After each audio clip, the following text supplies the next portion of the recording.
maadaama sheekh axmed iyo walaalhiba uu jacaylku saa u jiro qiimo badan leeyahay qur-aanka lagu sheegay sunnada uu ku aroorsan yahay meel dhinacba naga taagan yahay sidee baan ku ogaan karaa in qofka lamaanaha ah uu jecel yahay badanaa qofku wuxuu isweydiiyaa qofkan ku jecel yahay qof waxaa jira aan gudbin karin orahdii oo gudbin karin nacam inuu ku jecel yahay laakiin adigu ma physical u dareemaysaa ma emotional u nacam sidee baa u dareemay qofka nacam inuu jecel yahay alxamdulilah bismillah runtii waa wax la dareemi karo waxani maadaamuu dareen yahay waa la dareemayaa laakiin sidee weeyaan su-aasha soo maaha marka waxaa la rabaa qofka kaa soo horjeeda ee lamaanahaaga ah ee ku jecel runtii odhaahdiisa iyo ficilkiisa ku muujinay ayaa ku tusaya inuu ku jecel yahay marka maxaa looga baahan yahay uu samayn waxyaalaha qaarkood hadalladoo kale odhaahda iyo wixii hadal kusoo baxay oo dhan haddaan ka dhaqaaqno waxa weeyaan qofka ku jecel runtii kuma caayayo kuma aflagaadeynayo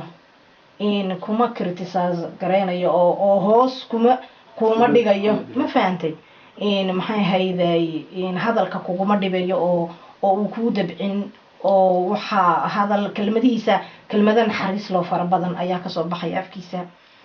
waxaasoo dhanna waa wax laysbaro runtii oo siday ku imanayaan iyo waxaasoo dhan waa su-aalo kale laakiin waxa ku tusaya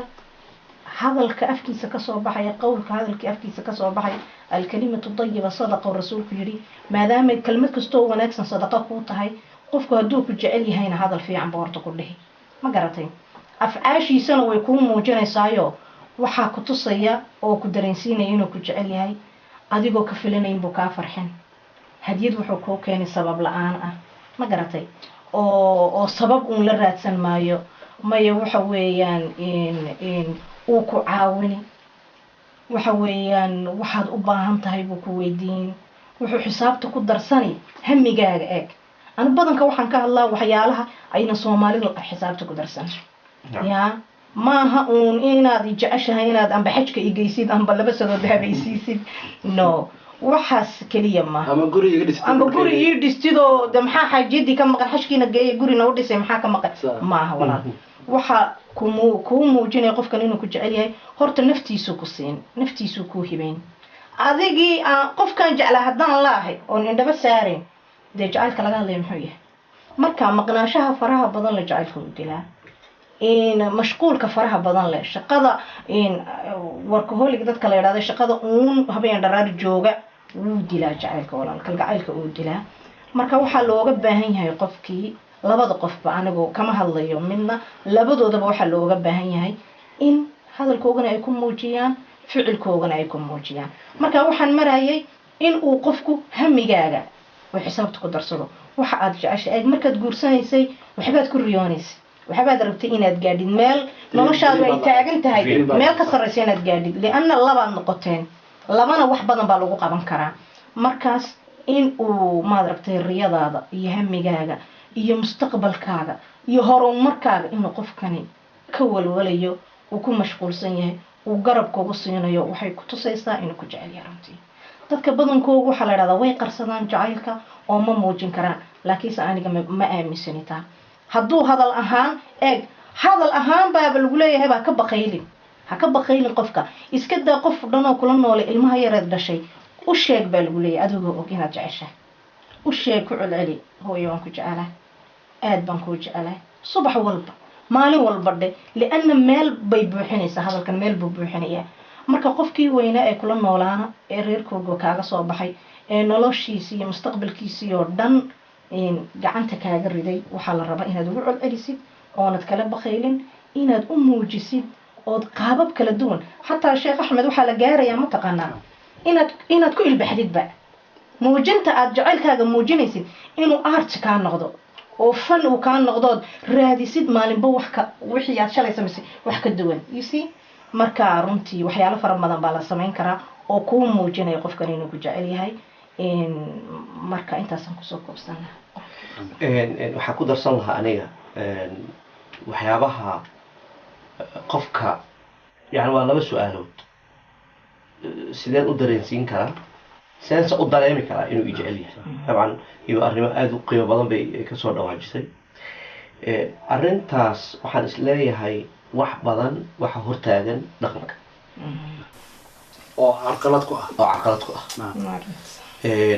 ragga iyo dumarkana arrintaas dhib bay isku hayaan weliba markaan jaaliyadeena soomaaliyeed ka hadlay dadka waaweyn sideena oo kale dhalinyarnimadii kusoo qaatay geeska Africa Yurubna ku nool laba xaaladood bay la noolyihiin laakiin dadka da'da yar iyagoo halkan ku dhashay ama iyagoo aada u yar yimidaya ku koray qurbaha iyo galbeedka wax kale ayay akhristaan ama ay arkaan waxaan rabaa marka arrintaas dhaqanka marka la fiiriyo wuxuu u baahan yahay dhaqanka laftigiisu in la siiyo inta ka saxsan ee ka wanaagsan ictibaar in la siiyo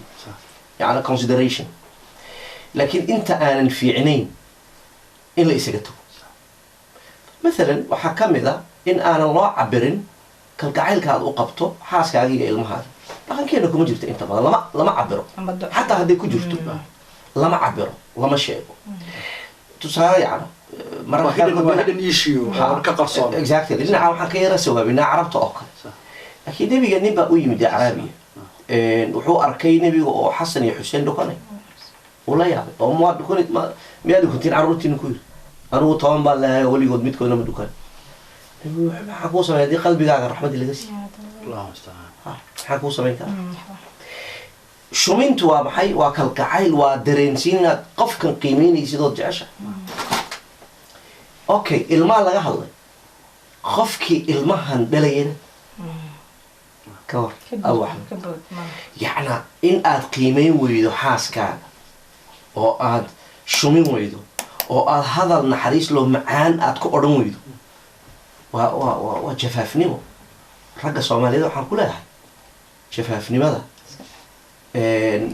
barta sidaad uga bixi lahaydeen wax walba la bartaa Yurub markaa timidada af Ingiriiska baranaysay ee Hollandiiska baranaysay ee Faransiiska baranaysay aad ku dhalatay ma dhaqanka ku ahaa ma ahayn waa timiday waxaa tiri dal kalaan imid waa inaan barto la qabsado tanna waa kamid inaad baratid oo aad fahantid waa art cusub waxaa kaloo cajiib ah inaad tilmaantood cabirtid gabadhuna inay ku faanto ninkeeda oo ayna ka xishoonin ay sheegto Axmed Shahari halkan ka dhex galay inta laga dhex gelin diyar baan sheegi nabiga oo dhex jooga sallallahu alayhi wasallam saxaabada waliba rag waaweyn Amr ibn al-As ayaa su'aal weydiiyay iyaad nabiga Ilaahay ugu jeceshay buu ku yiri dadka wuxuu rabaa marka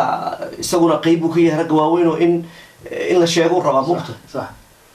wuxuu yiri Aisha jecel ma sha Allah mala dad baa jooga banaan baa jooga saxaabadii ragii waaweynaa fadhi ma qarin nabigu inuu jecel yahay Aisha uu sheegay fakhur buu ku yahay sallallahu alayhi wasallam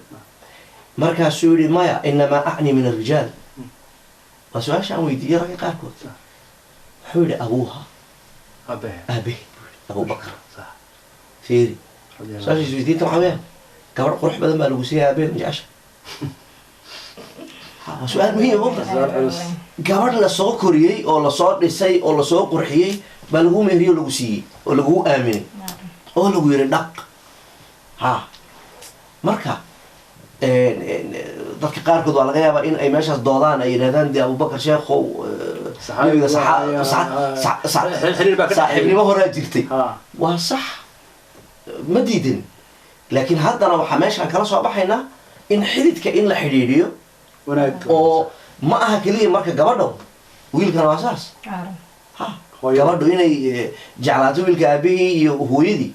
oo ayna necbaan marka haddaan ku soo noqdo labada qof say isku dareysiin karaantii waxa weeyaan hadal haynta Aisha uu nabigu saa u sheegay radiyallahu anha Khadiija sheegi jiray oo horteed u guursaday nabiga saaxiibadeed buu maaragtay qiimeynay uu hadal haynay markaas Aisha laada nabiga Ilaahay danaga daawad ugu wareerisay hada duuma Khadiija kaliya ma jirto waxay doonayaan dareen bay leedahay dareenkii baa ka hadalsiiyay fiir hadal haynta nabiga Alayhi salaatu wasalaam ha ma fahant marka in aad cabirto oo aad ninkaaga amaanto oo xaaskaaga amaanto waxay ka mid tahay waxyaabaha qofka dareensiinayeen ku jecel aad ku dareensiin kartid wax siintu waa mid kasii qurux badan oo cajiib ah gabdhuhu waxay aada u jecel yihiin in loogu roonaado wax siinta iyo maaragtay dhaqaalaha aad waxay u necab yihiin inay wax weydiistaan ay baahdaan nimanku maxay jecel yihiin gabdhuhu hadal macaanay nimankooda ku yidhaahdeen abu axmed waxay aada u necab yihiin hadalka canaanta iyo maaragtay hooyadii baa soo canaanan jirta karoxay kulaylka ha adiguna waxaad ugu daraysaa canaan ku naxmaanaya qofkii marka uu karaya inuu ku ag joogo maanta albaabkaad kasoo gashay guriga canaan baa lagaala hor yimid waxaa laga yaabaa gabdhaha qaarkood inay yidhaahdaan sheekhood dee gabadhan kar baa saarnaa wax dabka hadal ka keenay sax waa dhici kartaa laakiin ma aha waqtigeedii qofkan way ku nicsiinaysaa haddaa albaabka marku soco hadal ka horgeysid dam anigu meel yaroo kalaan ka taaban lahaa waxa weeyaan jacaylku inaad dareentid waxaa keensanaya horta adigu naftaada ma jeceshahay meeshaasa kasoo boodnay moogtahay lianna waxa weeyaan dadku baahi bay isku guursadaan qof waxaa jira reerkooga aan lasoo jeclaan aan loo soo muujin wuxuu isleeyahay qofkanaad caroostaa waxaa kuu dhamaystiray marka kanna waxaa dhici karta inuuba ka warqabinba naburka amba dhibta uu qofkani uu haysto amba waxa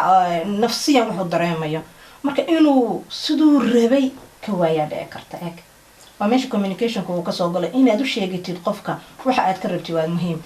marka waxaa lagu weydiinayaa abu axmed adigu naftaada ma jeceshahay haddaad adu naftaada ku kalsoon tahay ood jeceshahay oo qof jira aad tahay